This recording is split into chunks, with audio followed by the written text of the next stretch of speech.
Welcome to Raji Krishna YouTube channel. நான் இன்னைக்கு வந்து சண்டே சமையல் எங்கள் வீட்டில் என்னென்னு பார்த்தீங்க அப்படின்னா கறி மீன். அதுக்கு வந்து என்னென்ன இன்க்ரீடியன்ஸ் வேணும் அப்படின்னு சொல்லி பார்த்தீங்கன்னா, சின்ன வெங்காயம் ஒரு 100லேருந்து 150 கிராம் எடுத்துக்கணும். தக்காளி 2 தக்காளி, தேங்காய் வந்து ஒரு அரை மூடி தேங்காய். இதை அரைக்கிறதுக்கு வந்து பார்த்தீங்கன்னா கொத்தமல்லி வந்து சும்மா கொஞ்சம் எடுத்துக்கிட்டேன். நான் கொஞ்சம் நல்லா எண்ணெய் இல்லாமல் வதக்கிக்கணும். அப்புறம் சின்ன வெங்காயத்தை வறுத்து வச்சுருக்கேன், வரமிளகாவையும் வறுத்து வச்சுருக்கேன். நாங்கள் எப்பயுமே வந்து பார்த்தீங்கன்னா மண் சட்டியில் தான் மீன் குழம்பு வைப்போம். அப்போ தான் வந்து இன்னைக்கு விட நாளைக்கு வந்து இன்னும் நல்லா டேஸ்ட்டாக சூப்பராக இருக்கும். என் ஹஸ்பண்ட் வந்து மீன் குழம்பு அப்படின்னா 2 நாள் கூட வச்சு சாப்பிடுவாரு. ஏன்னா அதுதான் அவருக்கு ரொம்ப பிடிக்கும். அதனால நான் வந்து மண் சட்டி தான் யூஸ் பண்ணுறேன். மண் சட்டி இப்போ ரெடி ஆயிடுச்சு.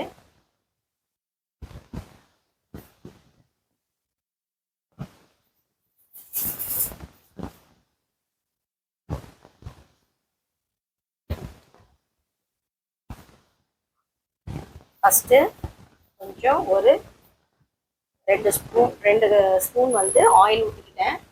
அதுக்கப்புறம் வந்து மீன் குழம்பு அப்படின்னாவே வெந்தயமும் கருவேப்பிலையும் ரொம்ப ரொம்ப முக்கியம். அதுதான் வந்து நல்ல டேஸ்ட் கொடுக்கும். கொஞ்சம் கடுகு கடலப்பருப்பு போட்டுட்டேன்.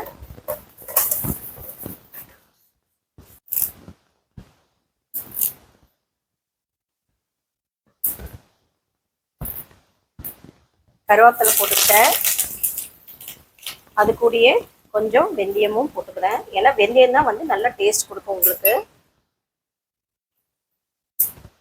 இப்போ கட் பண்ணி வச்ச சின்ன வெங்காயத்தை போட்டுக்கிறேன். ஏன்னா இது சின்ன வெங்காயம் தான் ரொம்ப நல்லா டேஸ்ட் கொடுக்கும் மீன் குழம்புக்கு. நல்லா வந்து ஒரு கோல்டன் கலர் ப்ரௌனில் வந்து சின்ன வெங்காயம் வந்து வணங்கினதுக்கு அப்புறம் நீங்கள் கலர் வந்துருச்சு. இப்போ நான் வந்து உங்களுக்கு தக்காளி இதில் போடுறேன்.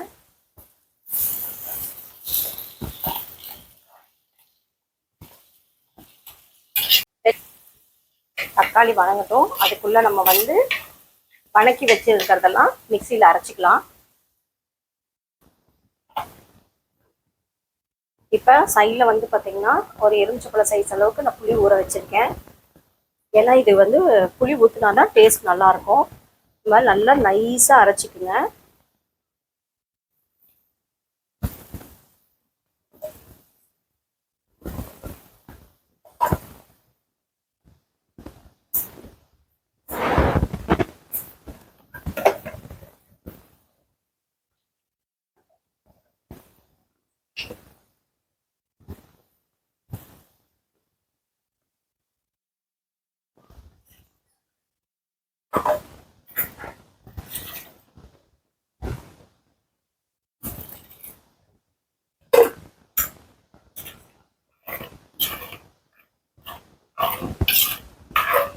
உங்களுக்கு தண்ணியாட்ட வேணும்னா கொஞ்சம் தண்ணி ஊற்றிக்கலாம், இல்லை கொஞ்சம் திக்காக வேணும்னா திக்காக வச்சுக்கோங்க. எங்களுக்கு கொஞ்சம் திக்காக தான் வேணும். உப்பு வந்து தேவையான அளவுக்கு போட்டுக்கோங்க.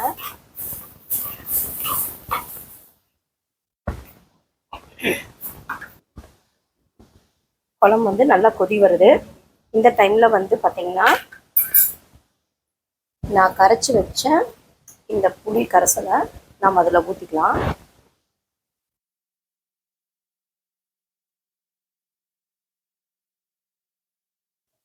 நம்ம கரைச்சி வச்ச புளி கரைசலை இப்போ நான் வந்து இதில் ஊற்ற போகிறேன்.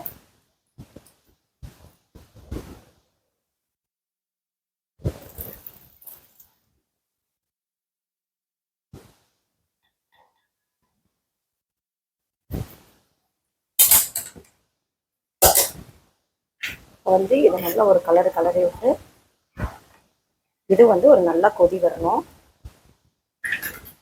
இப்போ வந்து மூடி போட்டு மூடி வச்சிடலாம். இது நல்லா கொதி வரட்டும்.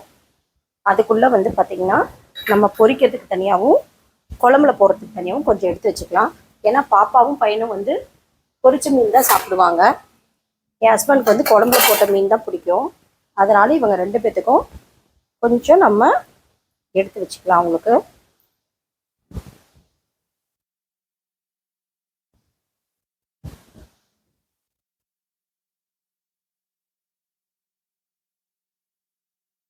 வேணாம். குழம்பு நல்லா கொதிச்சிருச்சு. இப்போ வந்து பார்த்தீங்கன்னா இந்த டைம் வந்து கொஞ்சம் தண்ணி இல்லை, கொஞ்சம் நல்லா திக்காகவும் இருக்குது. தண்ணியாட்ட வேணாலும் தண்ணியாட்ட வச்சுக்கோங்க. எங்களுக்கு கொஞ்சம் திக்காக வேணுங்கிறனால நானும் பாப்பாவும் வந்து மீன் குழம்பு சாப்பிட மாட்டோம். அதனால எங்களுக்கு வந்து தனியாக கொஞ்சம் ஒரு கப்பில் எடுத்து வச்சுக்கிறேன்.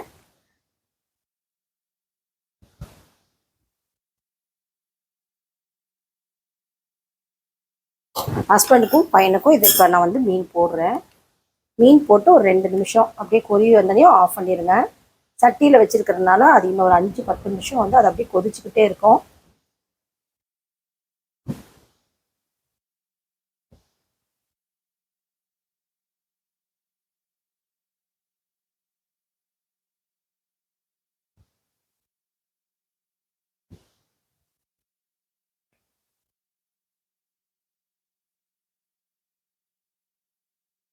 ஒரு ஆள் இவ்வளோ மீன் சாப்பிட்றான்னு நினைக்காதீங்க. அவர் ரொம்ப கம்மியாக தான் சாப்பிடுவார்.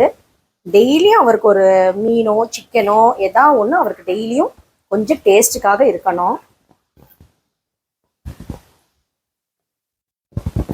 நிறையாவும் சாப்பிட மாட்டார். டெய்லியும் ஒரு சின்னது பீஸ் அவருக்கு வந்து ஒரு டேஸ்ட்டுக்கு இருந்தே ஆகணும். அவருக்கு அது ஒரு கட்டாயம். இப்போ வந்து கொதி வர ஸ்டார்ட் ஆயிடுச்சு. இப்போ நீங்கள் என்ன பண்ணுங்க அப்படின்னா மூடி வச்சுருங்க. மூடி வச்சு நல்லா ஒரு கொதி வந்ததுக்கப்புறம் நீங்கள் வந்து அடுப்பை ஆஃப் பண்ணிவிடுங்க.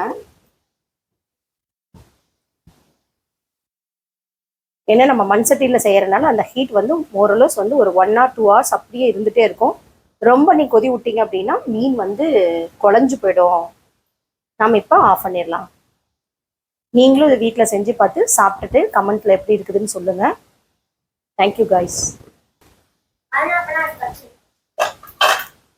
மறக்காமல் கொத்தமல்லியை மேலே லைட்டாக வந்து தூவி விட்டுருங்க. அது வந்து இன்னும் உங்கள் குழம்புக்கு வந்து ஒரு டேஸ்ட் காட்டும். நல்ல டேஸ்ட்டாகவும் இருக்கும், மணமாகவும் இருக்கும். பாருங்க, இன்னமும் வந்து வடை சட்டி கொதிச்சுட்டு தான் இருக்குது. நான் அடுப்பு ஆஃப் பண்ணிட்டேன். ரொம்ப கொதி விட்டு பண்ணீங்க அப்படின்னா மீன் குழஞ்சு போயிடும். இந்த வீடியோ உங்களுக்கு பிடிச்சிருந்தா லைக் பண்ணுங்கள், சப்ஸ்கிரைப் பண்ணுங்கள், ஷேர் பண்ணுங்கள், கமெண்ட் பண்ணுங்கள்.